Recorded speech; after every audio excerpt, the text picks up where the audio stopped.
देखो निम्नलिखित में से कौन सा एपी है, पहले तो एपी चेक करना है। ठीक है, क्या है, एपी चेक करना है। अगर एपी है तो उससे कितने टर्म निकालने हैं तुम्हें, 4 और टर्म निकालने हैं। मान लो पहला क्वेश्चन मैं लिखता हूं, कितना 2 4 8 और 16। पहला क्वेश्चन ये है, क्या ये एपी है या नहीं है, हमें चेक करना है। इसका क्या करना है, एपी है या नहीं है, इसे चेक करना है। ठीक है, तो देखो a1 कितना, a1 कितना है, a कितना है हमारे पास 2, और a2 कितना है हमारे पास 4।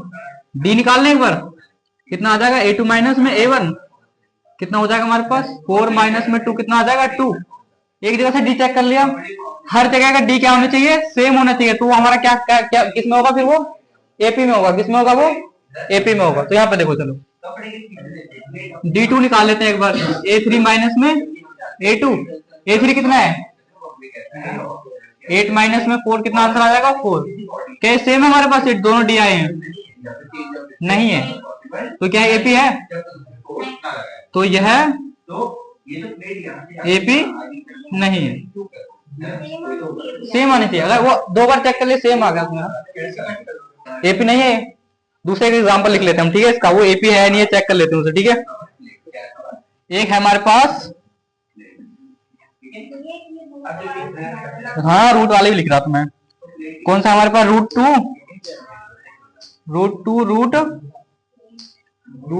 रूट 18 और रूट 32। ठीक है, इसे चेक करना है एपी है या नहीं है, एपी है या नहीं है, या नहीं है।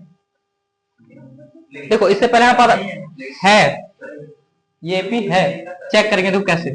हमारे पास डी निकालना है पहले, तो क्या हो जाएगा a2 माइनस में a1। a2 कितना है हमारे पास, रूट 8 माइनस में रूट का 2। अब देखो जो रूट 8 है उसको अगर हम फैक्टराइज करके देखें तो उसे क्या लिख सकते हैं,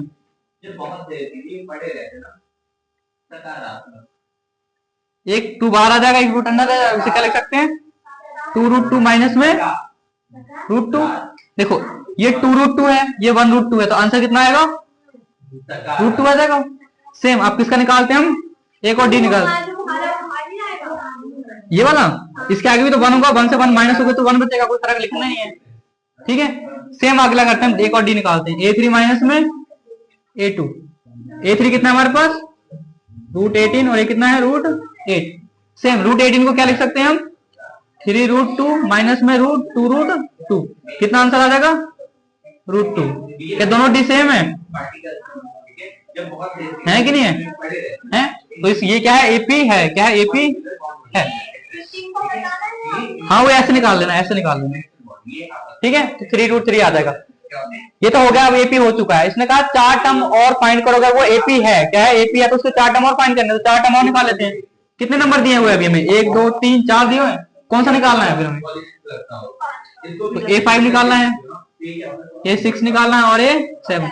a5 क्या होगा, a प्लस में 4d, ये a प्लस में और ये a प्लस में 6d। यानी a कितना है हमारे पास रूट 2 और d कितना है हमारे पास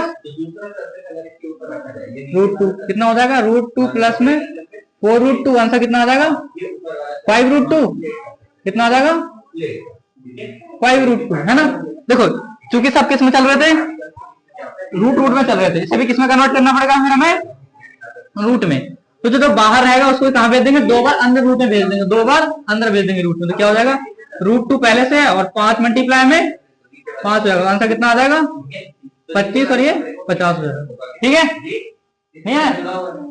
देखो ऐसा होता है, अगर मान लो ऐसे लिखा हुआ रूट 50 लिखा हुआ है, इससे मुझे बाहर निकालना है, इससे बाहर निकालना है, तो ऐसा करते हैं ना हम। देखो कि 25 आ गया, फिर से 5 से करा,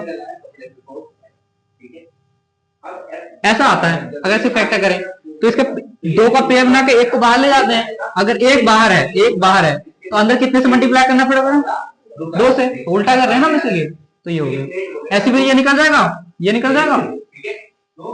ठीक है, आया समझ में। ठीक है, अगला बोलो फिर कौन सा है, बट्टे वाला। कौन सा वाला बट्टे वाला, मतलब जो 1/2 1/2, उनका सबका सेम ही है, उसमें फर्क क्या है, माइनस का 1/2 ये। ठीक है, तो देखो इसे करना क्या हमारे पास, वही करेंगे, a2 माइनस में a1 एक बार d निकाल लें,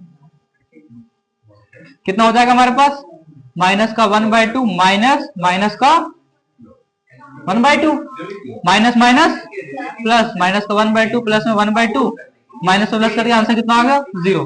हर जगह निकालोगे तो 0 0 आएगा कि नहीं आएगा? तो इनका डी की वैल्यू क्या हो जाएगी 0, पर है तो हर जगह सेम। तो क्या एपी है या नहीं है ना? डी की वैल्यू सेम तो आ रही है 0 0। बोला चलो अगला बोलो। तो सेम भी सेम करना है, फ्रैक्शन सॉल्व करने आते हैं उसी तरीके से करने। फिर देखो कितना 2 राइट 2 5/2 2 राइट 5/2। अगला कितना है 7/2। ठीक है देखो फिर से वही, इसको पहले उसमें नॉर्मल फॉर्म में कन्वर्ट कर लें, इसको इससे मल्टीप्लाई फिर जो है उसमें प्लस। इसका आंसर कितना आ जाएगा 4 प्लस 9/2 6 प्लस 13/2। अब हो जाएगा सॉल्व है। देखो जब भी ऐसे 3 नंबर लिख रहे हैं तो इसको पहले इससे मल्टीप्लाई करते हैं, फिर जो है उसको प्लस करते हैं। तो 2 2 4 4 प्लस 5 9 2 6 तो 2 3 6 और 6 प्लस 7 9। फिर इसको नॉर्मल एपी माइनस वो मान के सॉल्व कर लेना है। लिख लो फिर से जल्दी लिख ले भाई। तो ट्रेड आउट नहीं है इसमें 5.1 में 2 बता दे फिर।